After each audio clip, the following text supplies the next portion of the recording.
அனைவருக்கும் வணக்கம். சுப மாரிமுத்து திருப்பூரிலிருந்து பேசுகிறேன். இன்றைக்கு உங்களுக்கு ஒரு அற்புதமான ஒரு பதிவு.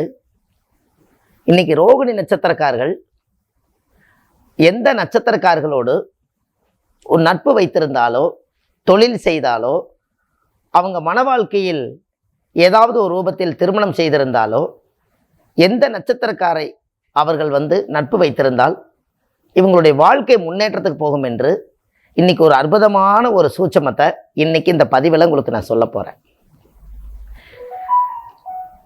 அப்போ இந்த ரோகிணி நட்சத்திரம் யாருடைய நட்சத்திரம்? ரோகிணி நட்சத்திரம் 4வது நட்சத்திரம். அஸ்வினி, பரணி, கிருத்திகை, ரோகிணி. இந்த ரோகிணி நட்சத்திரத்தினுடைய அமைப்பு என்ன அப்படின்னு கேட்டிங்கன்னா, இந்த ரோகிணி நட்சத்திரக்காரர்களுக்கு வாழ்க்கையில் ஒரு மிகப்பெரிய ஒரு பொக்கிஷமான ஒரு நட்சத்திரம் ஒன்று இருக்கு. அப்போ அந்த ரோகிணி நட்சத்திரத்துக்கு ஆயிலிய நட்சத்திரக்கார நட்பு வச்சுட்டா அவங்களோட ஒரு குலதெய்வமே கூட வந்தது போல பொருள்.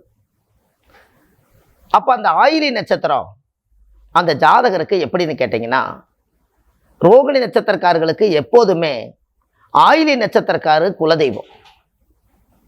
இந்த மூதாதிகளுடைய குலதெய்வம் அவங்க வணங்கக்கூடிய தெய்வங்கள் எல்லாம் ஒன்றாகவே அவங்க வாழ்க்கையில் ஒரு மிகப்பெரிய யோகத்தை கொடுக்கும். அப்போது அந்த ஜாதகத்தில் ஒரு பெரிய சிறப்பு என்ன அப்படின்னு கேட்டிங்கன்னா, ரோகிணி நட்சத்திரக்காரர்களுடைய வாழ்க்கையில் குலதெய்வமே எனக்கு எதுன்னு தெரியலைங்க, எந்த தெய்வத்தை நான் வணங்கினா என்ன நடக்குன்னு எனக்கு தெரியல, இப்படி எல்லாமே நீங்கள் சொல்லிட்டு வந்துட்டு இருந்தீங்கனாலும் கூட அந்த ரோகிணி நட்சத்திரத்தில் பிறந்திருக்கிறவங்க ஆயிலி நட்சத்திரக்காரர்களுடைய தொழிலுக்குள்ளே கொண்டு வந்துட்டாலோ இல்லை அவங்க மன வாழ்க்கையில் ஏதாவது இருந்தாலோ அவங்க வாழ்க்கையில் ஒரு நட்பு வச்சுக்கிட்டாலோ இல்லை அவங்க தொழில் பார்ட்னராக கொண்டு வந்துட்டாலோ ஒரு மிகப்பெரிய மூதாதிகளுடைய தெய்வம் கூட வருவது என்று பொருள்.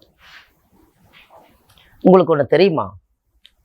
இந்த ஜாதகத்தில் நம்மளுக்கு தெய்வ சக்தியே நம்மளுக்கு குறைவாக இருக்குதுன்னு சொல்லி ஏதாவது ஒரு ரூபத்தில் நீங்கள் எனக்கு தெய்வமே இல்லைன்னு நினச்சா ஒரு காரியத்துக்கு நீங்கள் போகிறதா இருந்தால் நீங்கள் ஆயிலி நட்சத்திரக்கார நீங்கள் கூட்டிகிட்டு போங்க.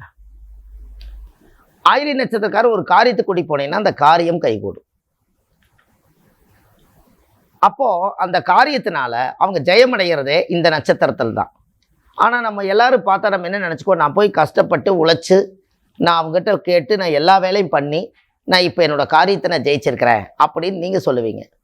ஆனால் சாஸ்திரம் என்ன சொல்லுதுன்னா, அந்த தெய்வ சக்தி உள்ள நட்சத்திரம் உங்கள் ஜாதகத்தில் இருப்பதுனால அந்த நட்சத்திரத்தினுடைய கான்செப்டு எங்கே போனீங்கனாலும் அந்த ஆயிலி நட்சத்திரத்தை கூட்டிகிட்டு போனால் ரோகிணி நட்சத்திரக்காருக்கு குலதெய்வம் கூட வருவது என்று பொருள்.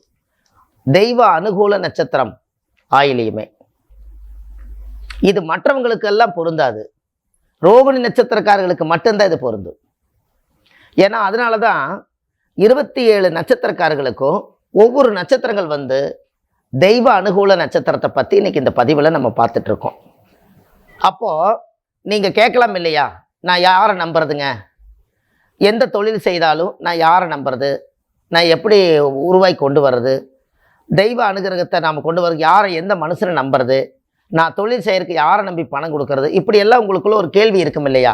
இந்த உலகத்தில் யாரைங்க நான் நம்புறது, ஒரு பாஸ்வேர்டும் கூட என்னால் மறைச்சி வைக்க முடியல, யாருக்கிட்ட சொல்லி வைக்கிறது, இதெல்லாம் இருக்கும். அப்போ 27 நட்சத்திரத்தில் ஆயிலி நட்சத்திரம் மட்டுமே உங்கள் ஜாதகத்துக்கு தெய்வ அனுகூல நட்சத்திரமாக இருக்கிறனால அந்த நட்சத்திரம் உங்களுக்கு துரோகம் செய்யாது.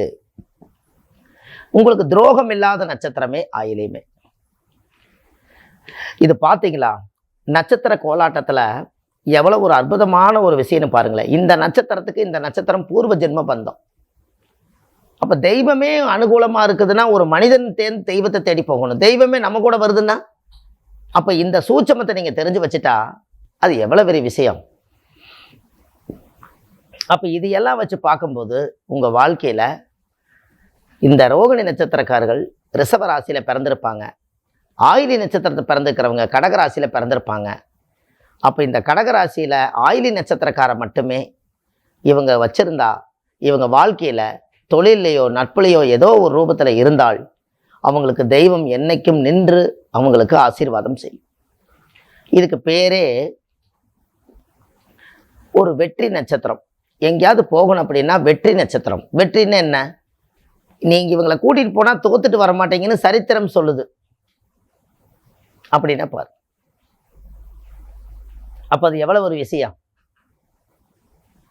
அப்போ இதெல்லாம் தெய்வத்தினுடைய அனுகிரகங்கள் இல்லாமல் இந்த நட்சத்திரங்களை நம்ம தேர்ந்தெடுக்க முடியாது. தெய்வத்தால் ஆகாதது எனில் தன் முயற்சி தன்னை வருத்த தன் மெய் வருத்த கூலி தரும். அப்போது இந்த தெய்வ நட்சத்திரங்கள், தெய்வீக நட்சத்திரங்கள் எல்லாம் இப்படி சூட்சமமாக ஒவ்வொரு நட்சத்திரக்காரர்களுக்கும் இந்த ஒரு உண்மையான விஷயத்தை உடைச்சி இன்றைக்கி உங்களுக்கு இந்த ரகசியத்தை சொல்லிகிட்டு இருக்கேன். இதெல்லாம் எதற்குன்னு கேட்டிங்கன்னா, ஒரு குடும்பத்துக்குள்ளே அவங்களுக்கு நான் சொன்ன நட்சத்திரம் அந்த குடும்பத்துக்குள்ளே இருந்தாலே அவங்கள நீங்கள் பகைச்சிக்காதீங்க. அவங்கள மனசு கஷ்டமாக இருந்தால் வறுத்தெடுத்துரும், நம்மளை போட்டு கஷ்டப்படுத்தும். அதனால் அதை எல்லாமே நீங்கள் செய்துட்டு வாங்க. உங்கள் வாழ்க்கையில் நீங்கள் எப்படி இருக்க போகிறீங்க, என்ன பண்ண போகிறீங்க, எல்லா விஷயத்தையுமே வருமுன்னே காண்பது அது சொல்லி சொல்லி காமிக்கும். நாளைக்கு என்ன நடக்குன்னு இன்றைக்கே சொல்லக்கூடியது நீங்கள் இந்த நட்சத்திரக்கார கையில் வச்சுக்கிட்டா நாளைக்கு என்ன நடக்குங்கிறது இன்றைக்கே உங்களால் சொல்ல முடியும். அப்படின்னா பாருங்களேன், இதெல்லாம் ஒரு மனிதருக்கு ரொம்ப தேவையான நட்சத்திரம் அல்லவா?